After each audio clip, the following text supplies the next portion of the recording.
우리가 그들을 작별하고 배를 타고 바로 그곳으로 가서 이튿날 로도에 이르러 거기서부터 바다라로 가서 베니게로 건너가는 배를 만나서 타고 가다가 구브로를 바라보고 이를 왼편에 두고 수리아로 항해하여 두로에서 상륙하니 거기서 배의 짐을 풀려 함이러라. 제자들을 찾아 거기서 이레를 머물더니 그 제자들이 성령의 감동으로 바울더러 예루살렘에 들어가지 말라 하더라. 이 여러 날을 지낸 후 우리가 떠나갈새 그들이 다 그 처지와 함께 성문 밖까지 전송하거늘 우리가 바닷가에서 무릎을 꿇어 기도하고 서로 작별한 후 우리는 배에 오르고 그들은 집으로 돌아가니라. 두로를 떠나 항해를 다 마치고 돌레마이에 이르러 형제들에게 안부를 묻고 그들과 함께 하루를 있다가 이튿날 떠나 가이사랴에 이르러 7 집사 중 하나인 전도자 빌립의 집에 들어가서 머무르니라. 그에게 딸 넷이 있으니 처녀로 예언하는지라. 여러 날 머물러 있더니 아가보라 하는 한 선지자가 유대로부터 내려와 우리에게 와서 바울의 띠를 가져다가 자기 수족을 잡아매고 말하기를 성령이 말씀하시되 예루살렘에서 유대인들이 이같이 이 띠 임자를 결박하여 이방인의 손에 넘겨주리라 하거늘 우리가 그 말을 듣고 그곳 사람들과 더불어 바울에게 예루살렘으로 올라가지 말라 권하니 바울이 대답하되 여러분이 어찌하여 울어 내 마음을 상하게 하느냐. 나는 주 예수의 이름을 위하여 결박당할 뿐 아니라 예루살렘에서 죽을 것도 각오하였노라 하니 그가 권함을 받지 아니하므로 우리가 주의 뜻대로 이루어지이다 하고 그쳤노라. 아멘. 한번 따라하겠습니다. 주의 뜻대로 이루어지이다. 주의 뜻대로 이루어지다. 오늘 이런 주제로 하나님 말씀 나누도록 하겠습니다. 자, 먼저 지도를 잠깐 한번 좀 보고 설명을 드릴까 하는데요. 자, 오늘 21장 1절에 보면 배를 탔다 이렇게 되어 있고요. 고스로 갔다, 또 로도에 이르렀다, 바다라로 갔다, 구보를 바라봤다, 수리아로 항했다, 또 3절에 두로에 상륙했다, 뭐 이런 표현이 나오고요. 7절에 보면 돌레마이에 이르렀다 이렇게 되어 있고 8절에 보면 가이사랴에 이르렀다, 그리고 예루살렘으로 간다 이렇게 되어 있는데, 자, 이게 이제 3차 전도여행의 지도란 말입니다. 3차 전도여행 바울의, 그래서 수리아 안디옥을 떠나가지고 쭉 터키 지방으로 올라갔다가 에베소에서 3년간 목회하고 그 다음에 쭉 돌아서 고린도에서 있다가 다시 한 바퀴 삥 돌아가지고, 자, 지난주에 밀레도까지 왔다 그래서 밀레도, 그죠? 밀레도 보이시나요? 밀레도.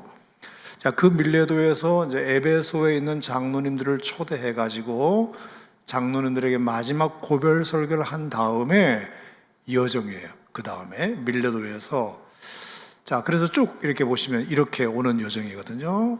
자, 거기에 있는 이제 지역들이 고스, 로도, 바다라, 그 다음에 구브로, 그 다음에 두로, 그 다음에 돌레마이, 그 다음에 가이사랴, 그리고 예루살렘, 이렇게 가는 여정 속에 일어난 일을 제가 오늘 이제 설명을 드린다 이렇게 생각하시면 될 것 같습니다. 자, 이제 지도를 한번 내려주시면 되고요. 자, 주의 뜻대로 이루어지이다. 자, 오늘 14절 말씀 한번 더 읽어볼까요? 14절, 그가 권함을 받지 아니하므로 우리가 주의 뜻대로 이루어지이다 하고 그쳤노라. 주의 뜻대로 이루어지이다. 자, 우리가 성경을 읽다 보면 주님의 뜻대로 이루어지이다, 주님의 뜻대로 이런 구절이 여기만 나오는 게 아니고 제법 여러 군데 나오는 표현 중에 하나입니다. 그래서 우리가 아마 익숙한 표현일 수 있습니다. 예를 든다면 마태복음 6장에 그 주기도문에도 보면 하늘에 계신 우리 아버지여 이름이 거룩힘을 받으시오며 나라가 임하시오며 뜻이 하늘에서 이루어진 것 같이 땅에서도 이루어지이다. 주님의 뜻대로 이 땅에서도 이루어지이다 뭐 이렇게 되어 있고, 예수님께서 겟세마네 동산에서 기도하실 때에도 처음에는 할 수 있거든 이 잔을 내게서 옮겨달라는 기도를 하셨지만 결국 예수님이 기도를 바꾸셔가지고 내 뜻대로 마시옵고 아버지 뜻대로 되기를 원하나이다, 이런 기도를 한 것을 우리가 기억하고 있습니다. 또 예수님께서도 이런 표현도 하셨어요. 나더러 주여 주여 하는 자마다 다 천국에 들어갈 것이 아니고 나의 뜻대로 아버지의 뜻대로 행하는 자가 천국에 들어간다, 뭐 이런 표현도 있고요. 로마서 8장 28절에 보면 하나님을 사랑하는 자 곧 그 뜻대로 부르심을 입은 자들에게는 모든 것이 합력하여 선을 이룬다, 이런 표현도 있습니다. 요한일서 5장에도 보면 그를 향하여 우리의 가진 바 담대한 것이 이것이니 그의 뜻대로 무엇을 구하면 들으심이라, 이런 표현도 있습니다. 자, 아무튼 하나님의 뜻대로 하는 것이 매우 중요하다는 가르침이 성경 곳곳에 등장합니다. 하지만 여러분, 우리가 주님의 뜻대로 하는 것이 정말로 옳은 길이라는 것은 성경의 여러 곳에서 말씀하고 있기 때문에 그렇게 살아야 한다는 것은 우리가 지적으로 동의하지만, 실제로 우리의 삶에서 주님의 뜻대로 살기란 매우 어려운 것도 사실입니다. 주님의 뜻대로 되기를 원하시긴 하지만 주님의 뜻대로 사는 것은 어려운 것 같습니다. 또 주님의 뜻대로 되는 것도 선택적으로 되기를 원합니다. 주님의 뜻대로 되어서 행복하고 그 결과가 형통하기를 원하지, 주님의 뜻대로 되어서 고난받는 것을 원하는 사람은 없는 것 같습니다. 자, 이렇게 주님의 뜻대로 되기를 다 원한다는 말은 하지만 실제로 그 주님의 뜻의 결과가 고난이고 아픔이고 죽음일 경우에는 우리가 그것을 원하지 않습니다. 주님의 뜻대로 되어서 형통하고 또 성공하고 행복하기를 원하는 그 주님의 뜻이 이루어지기를 원하지, 주님의 그 뜻의 결과물이 고통이고 고난이고 아픔이고 죽음이기를 원하는 사람은 없습니다. 그래서 지적 동의는 가능할지 몰라도 주님의 뜻이 실제로 우리에게 이루어지는 것에 대해서는 선택적이다, 그런 생각을 합니다. 그만큼 어려운 일 중에 하나가 주님의 뜻대로 되는 것이기 때문에 그렇습니다. 아마 바울도 되게 어려웠을 것 같습니다. 특히 본문의 경우를 보면 3차 전도여행을 마치고 이제 귀환하는 장면인데, 밀레도를 떠나서 여러 곳을 거쳐서 이제 두로라는 지역에 이르게 되는데요. 자, 두로에서 제자들을 만나서 7일 머무는데, 자, 21장 4절에 보니까 사람들이 바울을 보고 이렇게 말하는 겁니다. 자, 4절 같이 한번 읽어볼까요? 시작. 제자들을 찾아 거기서 이래를 머물더니 그 제자들이 성령의 감동으로 바울더러 예루살렘에 들어가지 말라 하더라. 자, 두로에 있는 제자들을 만나서 7일 지내는 동안 하나같이 바울을 만나서 해주는 얘기가 뭐냐면, 선생님, 예루살렘에 가지 마세요. 선생님, 예루살렘에 가지 마세요. 자, 왜 가지 말라고 하겠습니까? 예루살렘에 뭐 좋은 게 기다리고 있어서가 아니라 예루살렘에 가면 선생님 큰일을 당할 수 있습니다. 죽으실 수도 있습니다. 매 맞을 수도 있습니다.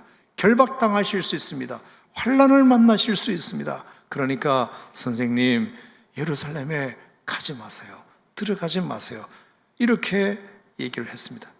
자, 지금 바울의 마음은 굉장히 안 그래도 무거워요. 자, 지난주에 봤듯이 20장 어디죠? 22절인가요? 자, 22절, 23절 같이 한번 볼까요? 시작. 보라, 이제 나는 성령에 매여 예루살렘으로 가는데 거기서 무슨 일을 당할는지 알지 못하느라 오직 성령이 각 성에서 내게 증언하여 결박과 환난이 나를 기다린다 하시나. 자, 예루살렘에 가면 어떤 일이 벌어진다고 성령이 각 성에서부터 말씀을 하셨다고요?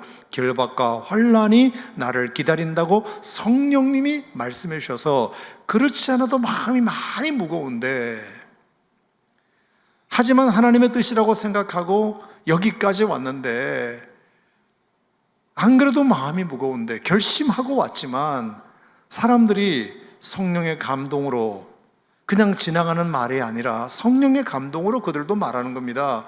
예루살렘에 가지 마세요. 예루살렘에 가지 마세요.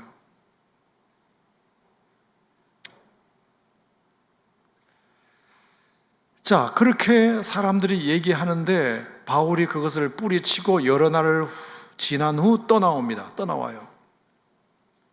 자, 그래서 이제 7절에 보니까 두로를 떠나 돌레마에 이르러 형제 안부를 묻고, 8절에 보니까 또 다음 날 떠나 가이사랴에 이르게 됩니다.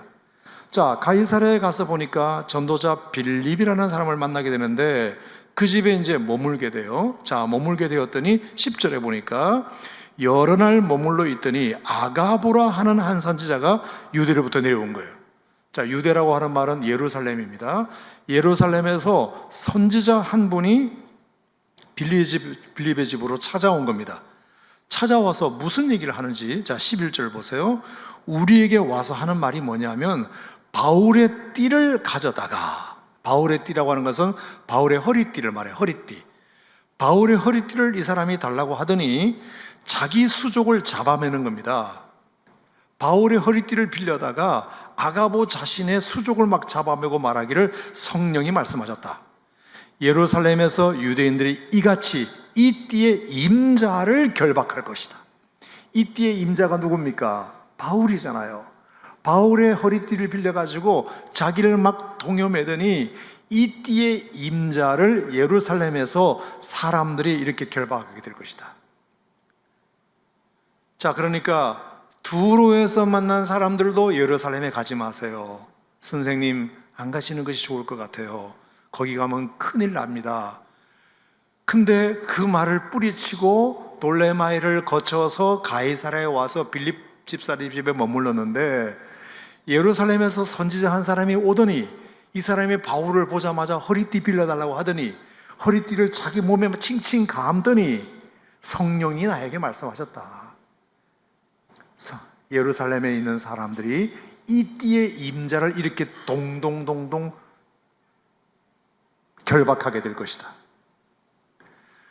가는 곳곳마다 사람들이 바울이 예루살렘에 가면 이렇게 결박당할 거라고 자꾸 말하는 겁니다. 자, 성령이 말씀하시고 사람들이 말하고, 사람들이 여기서만 말하지 않고 저기서도 말하고, 그리고 예루살렘에서 온 제자까지 말하고, 지금 예루살렘 분위기가 심상치 않다. 당신이 가면 허리띠 좀 줘봐. 그 허리띠 좀 줘봐.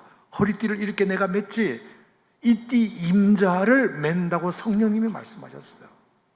그러니까 가란 소리예요, 말란 소리예요? 가지 마세요. 유대에서 온 사람도 가지 말라는 겁니다. 그러니까 그 말을 들은 사람들이, 자 12절 시작. 우리가 그 말을 듣고 그곳 사람들과 더불어 바울에게 예루살렘으로 올라가지 말라 고하니.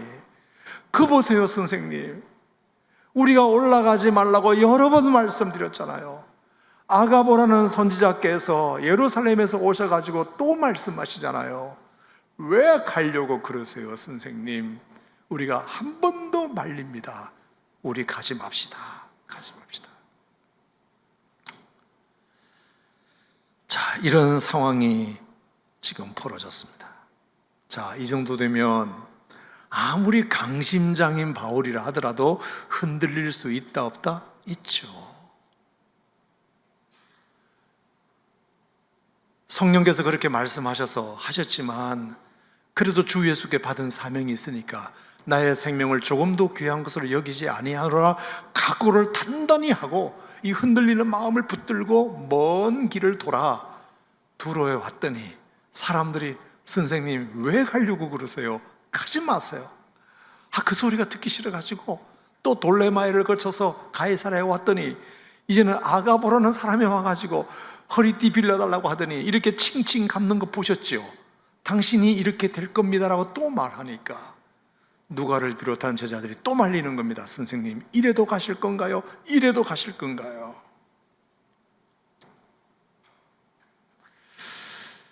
자, 그 상황에서 바울의 마음이 얼마든지 흔들릴 수 있어요. 저 같으면 진짜 골백번 흔들릴 수 있어요.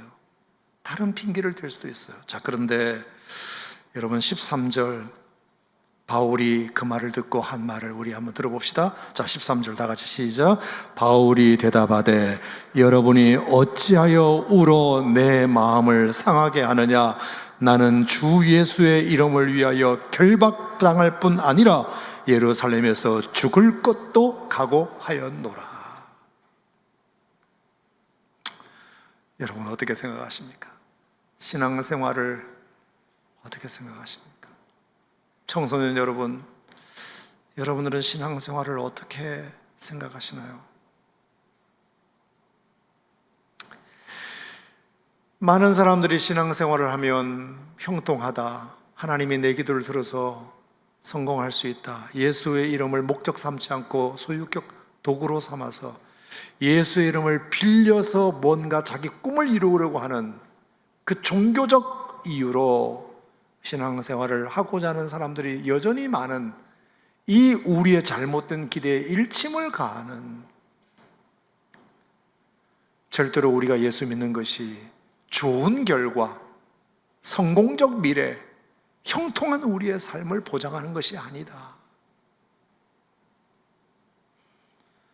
그래서 신앙생활은 좁은 문으로 들어가는 거라 그랬고, 그것을 찾는 사람들이 적다고 그랬고, 나를 따르려면 자기를 부인하고 날마다 자기 십자가를 지는 거라고 그랬고, 그래서 어떤 학자도 말하기를 예수님께서 십자가에 피 흘려 마지막에 죽으시는 그 금요일 오후의 사건은 예수 믿는 사람들이 마지막 가야 할 곳이 어딘지를 보여주신 거다. 물론 우리가 이 땅에서 순교를 당하여 천국에서 다시 부활할 수 있는 소망은 있지만, 이 세상에서의 삶의 마지막은 예수 그리스도가 금요일 오후에 보이신 것과 똑같은 것이다. 우리가 그런 각오가 아니면 우리가 예수 믿는 것에 대해서, 그런데 우리가 예수님은 그렇게 마지막 십자가에 죽으셨는데 예수를 믿는 우리는 죽지 않으려고 하고, 어떻게든지 잘 살아보려고 하고, 어떻게든지 형통해 보려고 하고, 성공적 미래를 보장받는 길이 예수 믿는 길이냐, 그렇게 생각하고 예수를 믿는 것 자체가 목적이 잘못됐고 지향점이 잘못되었으므로 우리가 믿음에서 떠나는 사람들이 많이 있다. 대우받으려고 한다, 형통하려고 한다, 잘 되려고만 한다. 물론 하나님께서 우리에게 필요한 축복도 주시고 은혜도 주시고 형통하게 하시는 것도 분명히 없는 건 아니지만, 우리의 목적이, 우리의 끝이 어디를 지향하고 있어야 하느냐, 바울이 우리에게 보여주는 거죠. 어찌하여 울어 내 마음을 상하게 하느냐, 어찌하여 너희들이 내 마음을 흔드느냐, 이 뜻입니다. 흔드느냐, 흔들지 마라. 내 마음을 흔들지 마라. 살 길을 찾으라고 말하지 마라. 피할 길을 달라고 말하지 마라. 나는 주 예수의 이름을 위하여 결박당할 뿐 아니라 예루살렘에서 죽을 것을 각오했다.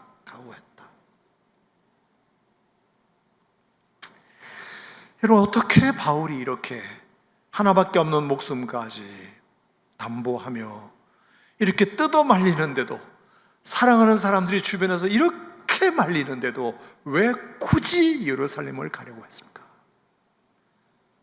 100% 뻔하게 결박과 환난이 그를 기다리고 있다고 성령도 말씀하시고, 하나님의 사람들도 말씀하시고, 기도하는 선자도 말씀하시고, 이건 100% 뻔한 길을 왜 굳이 가려고 했을까? 뜯어 말려도 가려고 했을까?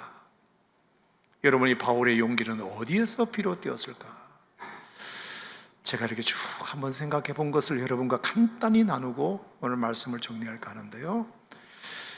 자, 사도행전 20장 아까 잠깐 그 본 데서 보면은, 자, 그런 표현이 있어요. 자, 22절, 23절 다시 한번 더 읽어볼까요? 20장 22절 시작. 보라, 이제 나는 성령에 매여 예루살렘으로 가는데 거기서 무슨 일을 당하는지 알지 못하노라. 오직 성령이 각성해서 내게 증언하여 결박과 환난이 나를 기다린다 하시나. 그러면서 이유가 나와요. 24절에. 자, 첫 번째, 내가 달려갈 길과 내가 달려갈 길이 있다는 거죠. 나는 그 길을 가고 싶다는 거죠. 나는 그 길을 가고 싶다. 내가 달려갈 길이 있다. 나는 달려갈 길이 정해졌다. 나는 그게 내 삶의 목표다. 여러분이 달려갈 길이라고 하는 것이 무슨 의미일까요? 여러 가지 해석이 가능합니다만 저는 오늘 이렇게 말씀을 하루 종일 묵상하다가 마태복음 16장 21절 22절 말씀을 찾게 되었어요. 자, 마태복음 16장 21절 22절. 자, 성경이 있으신 분들은 한번 보시겠어요? 자, 마태복음 16장 21절 22절.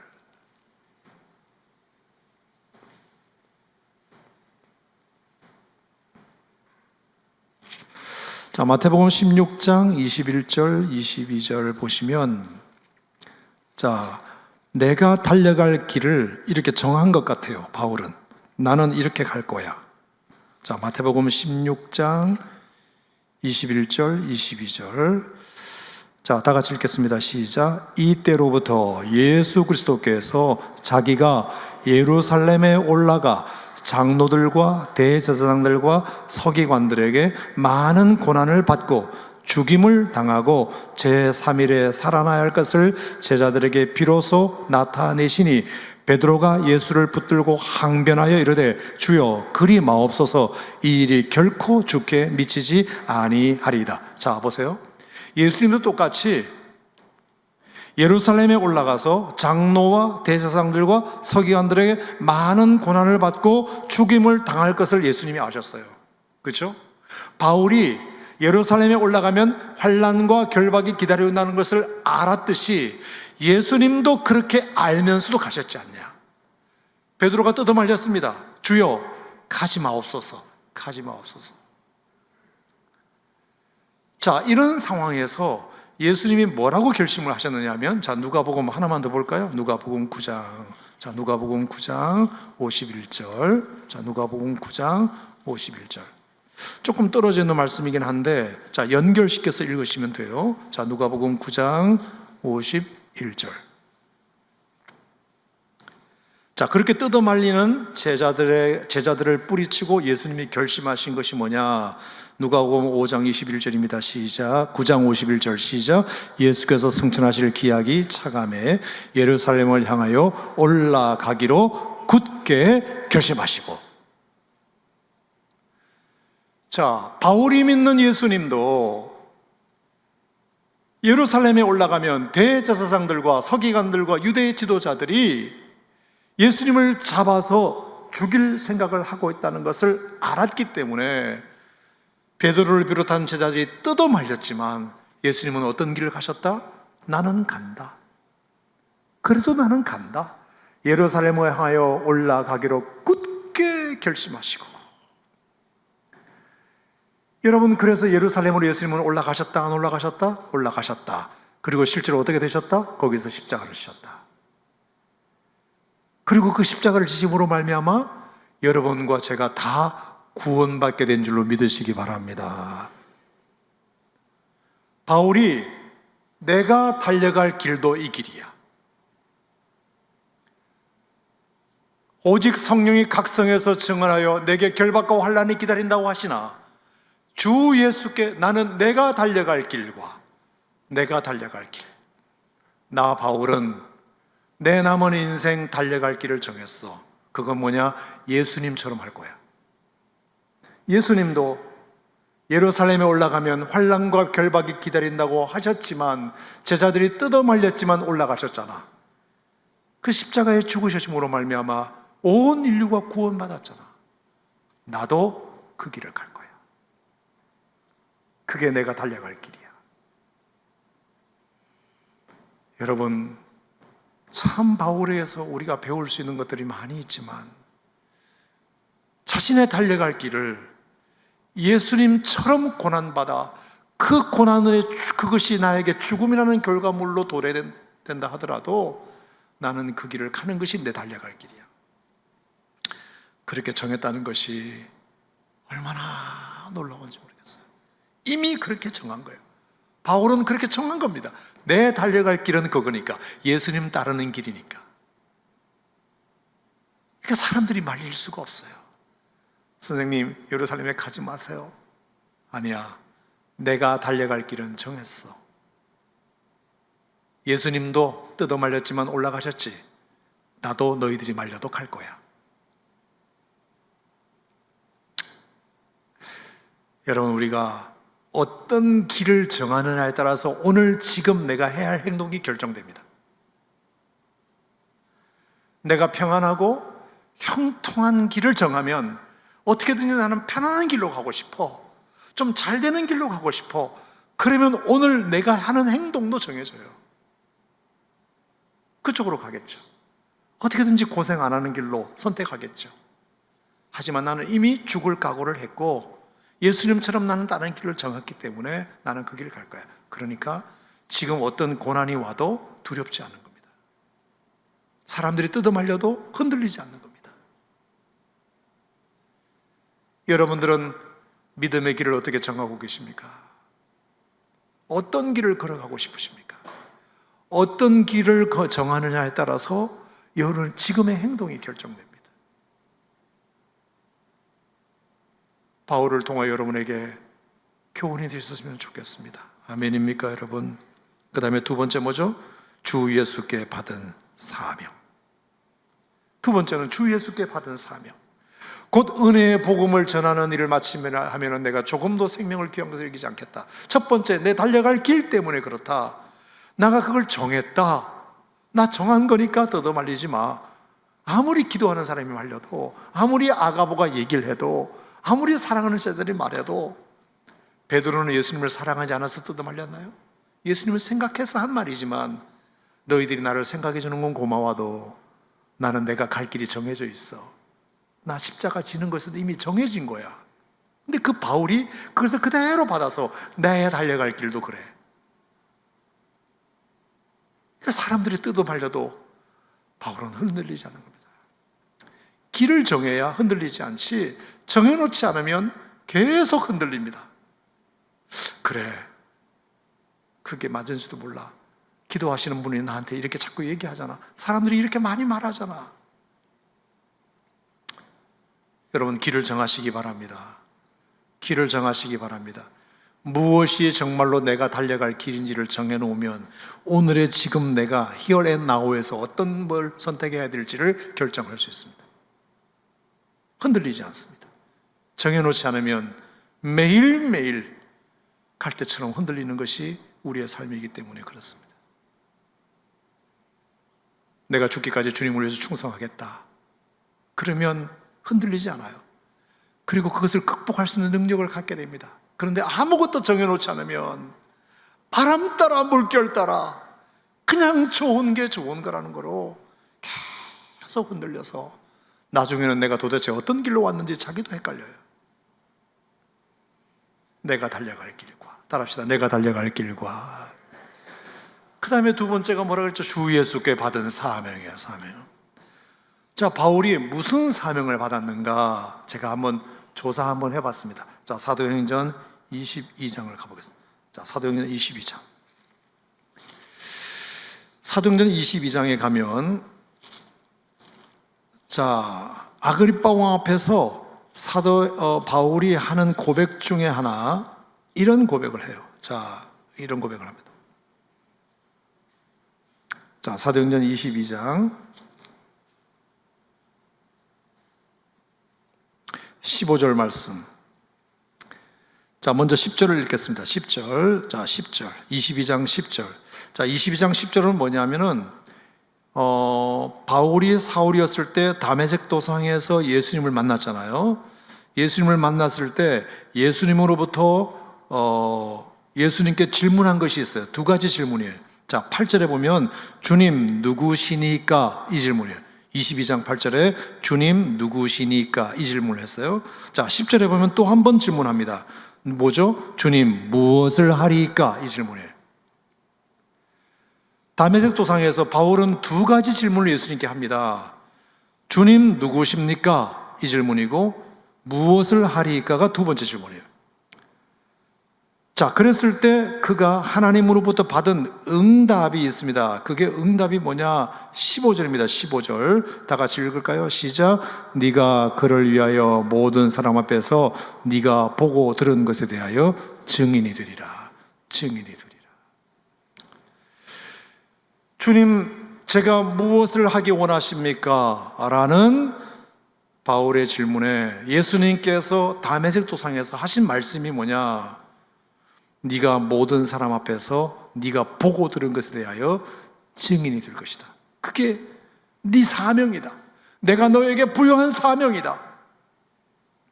여러분, 여기서 말하는 증인이라고 하는 말이 뭐냐? 영어로 martyr에 M-Y-R-T-Y-R martyr M-A-R-T-Y-R 이게 순교자라는 뜻이죠. 순교자. 근데 여러분, 이 말이 헬라어의 마르티스라는 말에서 나왔어요. 마르티스. 이게 증인, 순교자.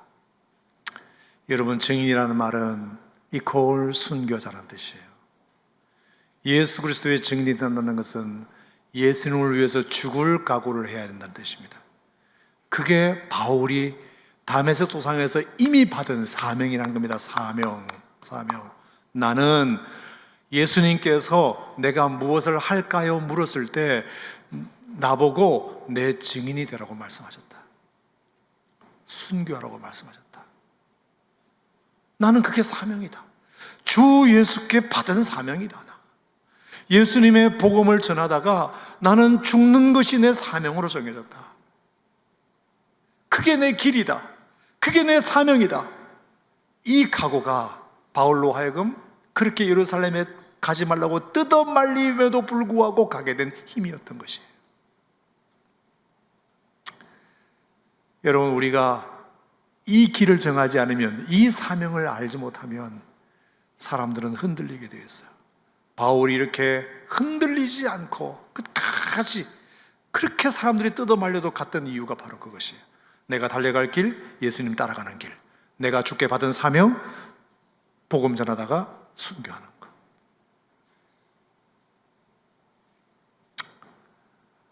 대단하죠, 여러분. 그러니까 바울이 예루살렘으로 기어이 올라가게 된 이유가 된 것입니다.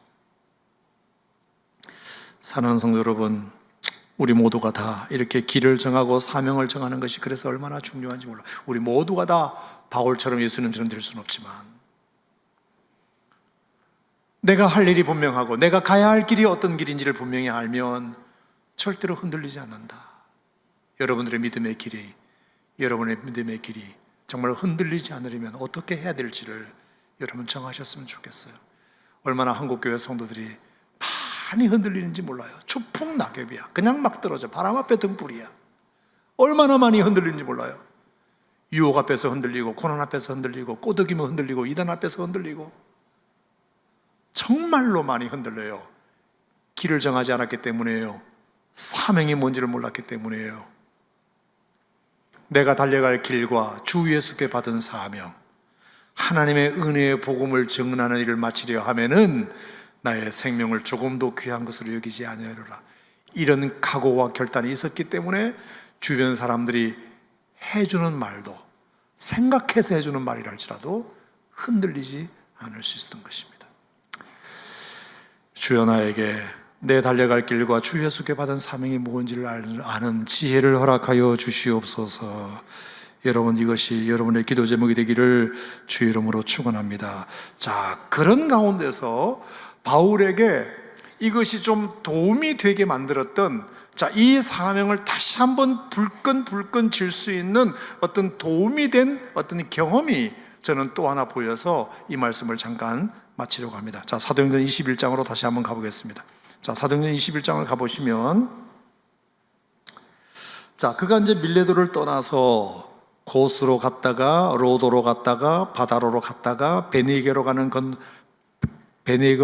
건너가는 배를 타고 이제 쭉 가다가, 자, 3절에 제가 눈이 탁 머물렀어요. 자, 어느 누구도 뭐 이것을 의미 있게 해석하지는 않는데 그냥 제가 마음속에 자 들었어요. 자, 3절 뭐라고 되어 있죠? 구부로를 바라보고 이를 왼편에 두고, 이 표현이에요. 자, 방송실 아까 그 지도 한번 다시 한번 보여주시겠어요? 자, 바다라라는 항구를 떠나서 이제 두로로 가는데 구부로를 왼편에 뒀다, 이런 표현이 나오죠. 자, 구부로가 중간에 있는 키프로섬이잖아요. 자, 구부로를 지나가면서 구부로가 왼편에 있는 거예요. 왼편에. 바울이 지나가다가 구부로가 저 멀리 왼편에 있는 것을 본 겁니다. 자, 굳이 이것을 구부로가 왼편에 두고 그것을 바라봤다는 성경의 표현을 왜 넣었을까를 제가 한번 묵상을 해본 거예요. 자, 지도를 내리셔도 되고요. 여러분, 구부로는 바울에게 어떤 섬인가요? 어떤 섬이에요? 바울이 1차 전도여행을 출발할 때 제일 처음 들렸던 곳이에요. 수리아 안독에서 선교사 안수를 받고 선교사 파송을 받고 바나바와 함께 제일 먼저 선교지로 간 곳이 구부로라는 섬이에요. 맞아요? 틀려요? 맞죠. 자, 구부로 섬은 왜 갔다? 바나바의 고향이기 때문에. 바울은 처음 어디로 가야 될지 알지 못했어요. 안디옥 교회에 서열이 5이고 바나바가 담임 목사님이기 때문에 담임 목사님이 가자는 곳으로 그냥 따라가는 것밖에 없어요.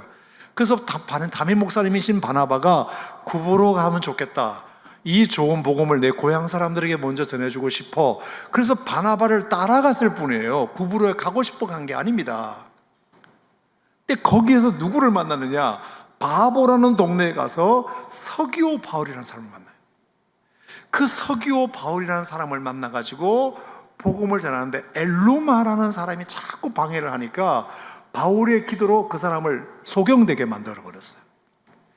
그래서 서기오 바울이 깜짝 놀래가지고 아, 이거 뭔가 있다. 그래서 서기오 바울이 예수님을 믿고 복음을 전해서 그 예수님을 영접하게 됩니다. 구부로에서 그런 처음으로 일어난 사건이에요. 하나님께서 구부로에 보내서 바울에게 처음으로 놀라운 경험을 만들었던 곳이 그곳입니다. 자, 그리고 나서 그 다음에 어디로 가게 됐느냐? 여러분 아시는 대로 지중해를 걸어서 밤빌리아 버가를 걸어서 비시디아 안디옥을 가게 된 것은 뭐냐면 서기오 바울 총독의 고향이 비시디아 안디옥이거든요. 서기오 바울이 이 좋은 복음을 바울과 바나바를 통해서 듣고 나니까 바울 선생, 바나바 선생, 다음 행적이 어떻게 되시오? 아니, 뭐 별 생각이 없는데요? 그래요? 그러면 제가 정말로 부탁하겠는데 내 고향이 비시디아 안디옥이요. 그러니까 거기 가서 당신이 전한 이 복음을 좀 전해줄 수 있겠어? 그랬더니 바울과 바나바가 오케이, 그렇게 해서 가게 된 거란 말입니다. 자, 그래서 이 구부로 섬은 바울이 전도 여행을 확장시킬 수 있는 굉장히 중요한 모판과 같은 역할을 한 거예요. 그래서 그가 아나톨리아 반도 터키로 올라가게 되었고 거기서 쫓겨서 이고니로 갔다가 루스로 갔다가 더베로 갔다가 그러면서 터키를 한 바퀴 돌 수 있게 되었고 2차 전도 여행 때는 다시 그곳을 한 번 더 방문하게 되면서 드로아에서 환상을 보고 유럽으로 가게 됐고 그러면서 이게 복음이 이렇게 점점 더 확장되어서 바울의 사역에 놀랍게 확장되게 만들었던 가장 첫 번째 지역이 구부로란 말입니다. 하나님의 말씀에 순종하여 갔더니만 그 순종이 처음으로 시작된 곳이 사실은 구부로예요. 수리아 안디옥에서 하나님의 말씀을 듣고 구부로라는 섬으로 순종하여 왔고 거기서 서기오 바울을 만나서 서기오 바울의 말씀을 듣고 하나님의 뜻이라고 생각하고 순종하여 갔더니 지금까지 수십 년 동안 바울로 하여금 놀라운 복음을 전하게 만들었던 첫 장소가 사실은 구부로라는 말입니다.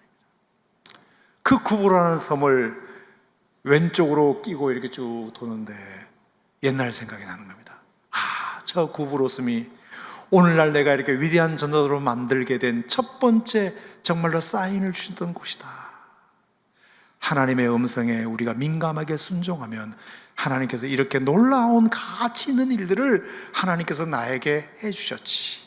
자, 그것이 저에게는 나의 달려갈 길과 주 예수께 받은 사명을 흔들리지 않고 붙들게 된 또 하나의 사인이었다고 저는 봐요. 이미지를 그린다면 그렇다는 겁니다. 구부로. 그러면서 오늘 이 본문에도 구부로 섬을 왼쪽으로 두고 그가 항해했다는 이 표현을 누가가 집어넣은 거라고 봐요. 사랑하는 성도 여러분, 하나님 말씀에 순종하면 하나님께서 어떤 가치 있는 일을 나에게 선물로 줄지를 바울이 그 구부러섬을 보면서 경험했기 때문에, 그래, 사람들이 뜯어말리는 길을 할지라도 주님의 말씀에 내가 순종하여 가면 하나님께서 나도 모르는 결과를, 나도 모르는 열매를 하나님이 반드시 준비하고 계실 거라, 이 믿음을 다시 한번 확정하게 된 사건이 구부로를 지나가는 사건이었다. 또 하나가 더 있어요. 자, 사도행전 21장 8절입니다. 8절. 자, 8절 같이 읽어볼까요? 시작.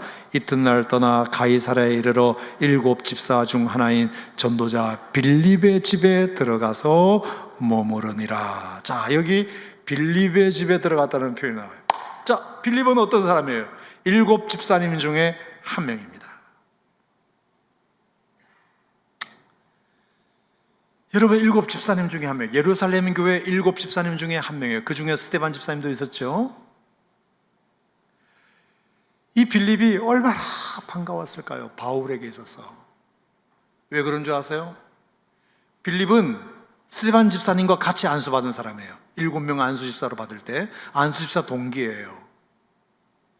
근데 그 스데반 집사님이 유대인들에게 돌에 맞아 죽을 때 빌립도 보고 사울도 봤어요. 근데 성경에 어떻게 되어 있나요? 자기 안수 집사 동기가 돌에 맞아 죽는 모습을 빌립은 어떤 모습으로 봤을까요? 너무나 안타깝죠. 내 동기 안수 집사가 돌에 맞아 죽는 그 모습을 빌립이 볼 때는 얼마나 안타까웠을까요? 근데 그 스데반 집사님의 순교 장면을 똑같이 같은 현장에서 보고 있던 사울은 어떻게 봤나요? 마땅히 여기더라. 성경은 이렇게 되어 있어요. 잘 죽었다, 이렇게 봤어요.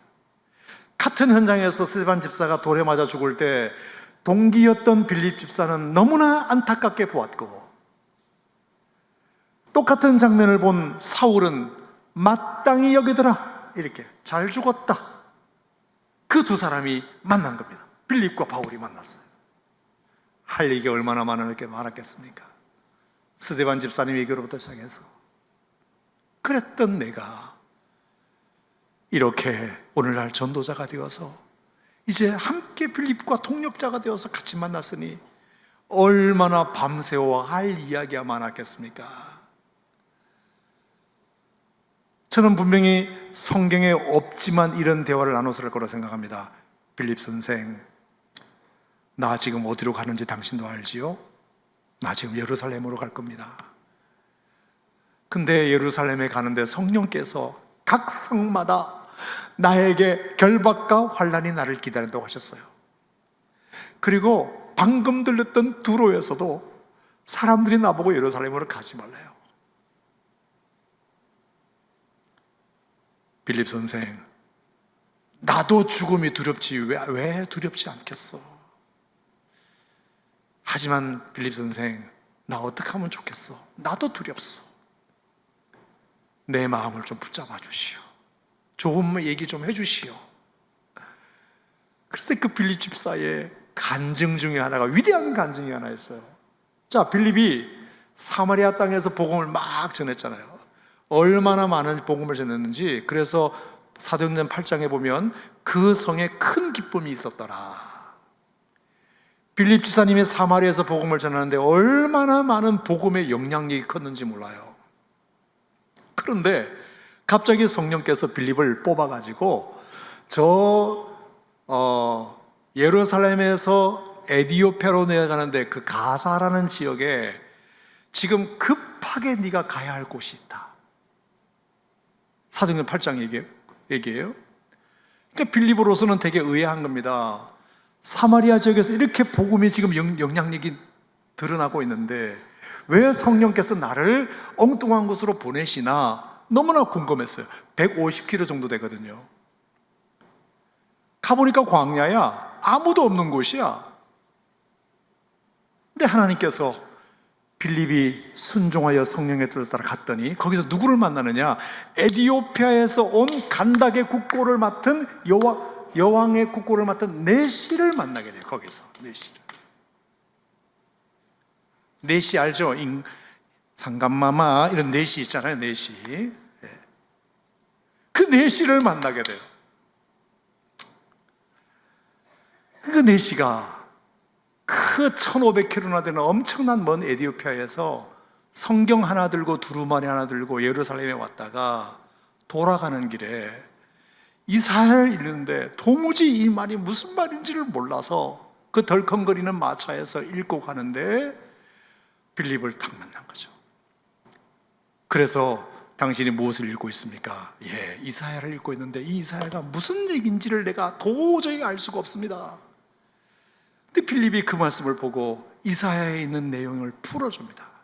그가 찔림은 우리의 허물 때문이요 그가 상함은 우리의 죄악 때문이라. 그가 징계를 받음으로 우리가 나음을 입고 그가 채찍에 맞음으로 우리가 평화를 얻었다. 우리는 다 양 같아서 그릇 행하여. 이것이 다 예수님을 가리키는 말이라는 것을 알려줘요.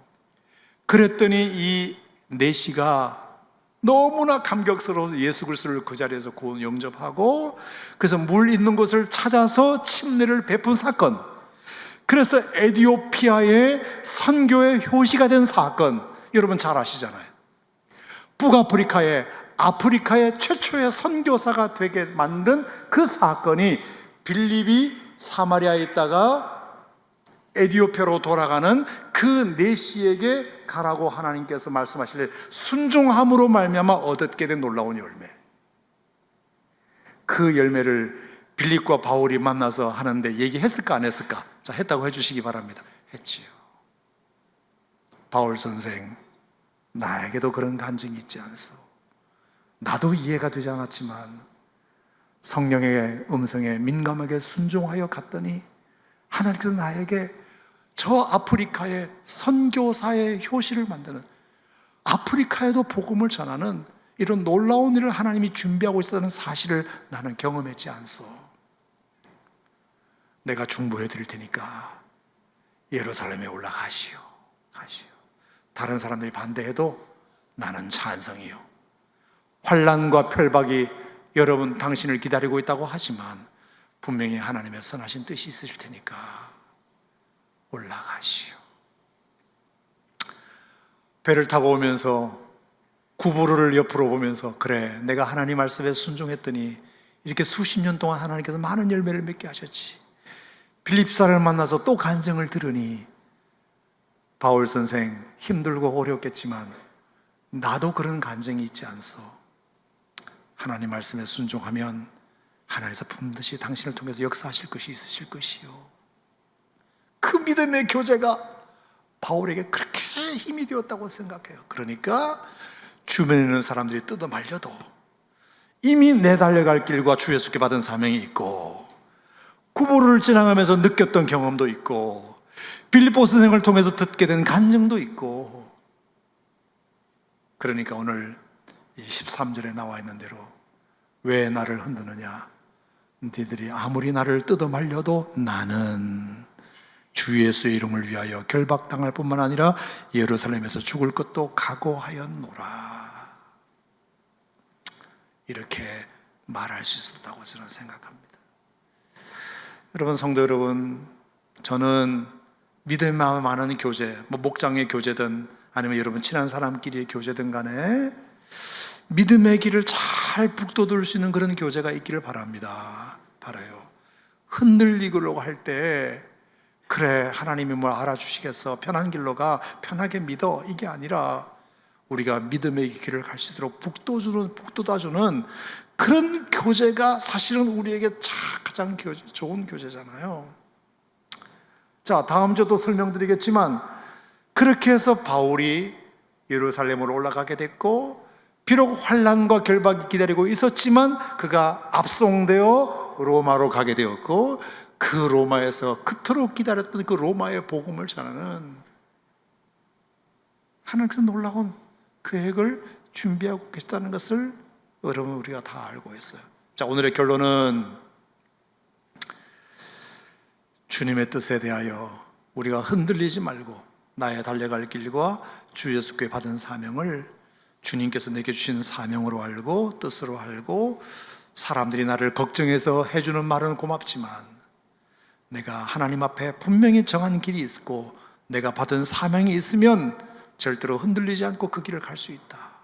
그리고 하나님께서 그렇게 마음을 정한 사람들에게 하나님 주는 사인들, 내가 처음으로 하나님 앞에 내가 어떻게 신앙생활했고 어떻게 내가 이 놀라운 복음을 시작하게 되었는지 그 구보로를 보면서, 구보로를 회상하면서, 그래 내가 저 섬에서 저런 일이 있었지, 하나님이 나에게 이런 기적을 주셔서 내가 오늘 이렇게 많은 사람들에게 복음을 전할 수 있게 되었지.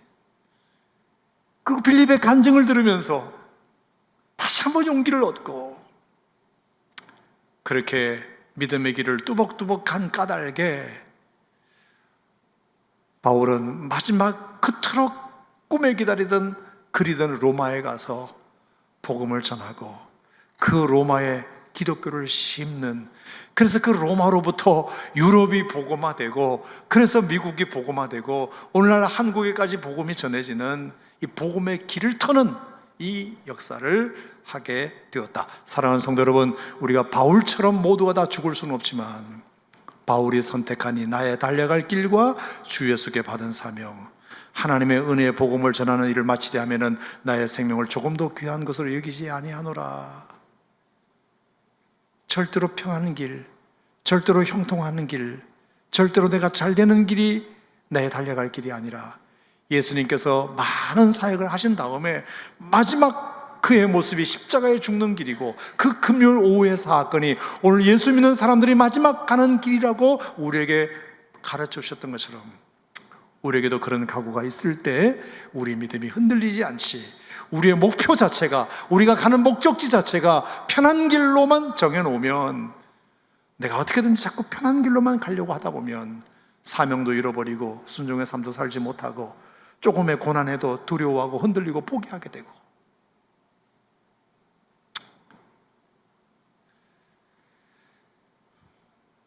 주님의 뜻이 여러분의 삶에 이루어지기를 주님의 이름으로 축원합니다. 나의 원대로 마시옵고 아버지의 원대로 되기를 원하나이다. 내 뜻대로 마시옵고 아버지의 뜻대로 되기를 원하나이다. 이 하나님의 뜻이 결국에 십자가를 지는 길이고 받은 사명 다 감당하는 길이라는 것을 여러분이 기억하시고, 여러분의 믿음의 행로가 절대로 편한 길, 세상 종교가 말하는 대로 어디에다가 절하고 비나이다 비나이다 해서 결국에 내 자식 잘 되고 내 미래 잘 되고 편한 길로 가는 것이 우리의 신앙의 길이라면 그건 분명히 잘못된 길이다. 주님께서 우리에게 다 그렇게 허락하지는 않으시겠지만 우리의 각오 자체가, 우리가 달려갈 길 자체가, 우리의 사명 자체가 바울을 따라, 예수님을 따라 그렇게 가려고 할 때 우리의 믿음의 길에 혹시 고난이 있거나 어려움이 있다 하더라도 그걸 견디는 힘이 되지. 그래, 이미 내가 각오한 거니까, 나는 그렇게 가기로 작정했으니까, 다 예상하고 있는 거야, 이렇게 먹으면 내게 고난이 와도 두려워하지 않고 놀라지 않게 되겠지만, 각오 자체가 부족하면, 아, 예수 믿는데 왜 이렇게 자꾸 힘들어? 예수 믿는데 왜 이렇게 고난이 많아? 자꾸 흔들리게 되고 자꾸 넘어지게 된다. 따라합시다. 아무든지 나를 따르려거든, 나를 따르려거든, 나를 따르려거든, 즉 자기를 부인하고 날마다 자기 십자가를 지는 것이다. 여러분, 이것이 주님의 뜻임을 기억하시기를 바랍니다. 기도하겠습니다. 하나님 아버지,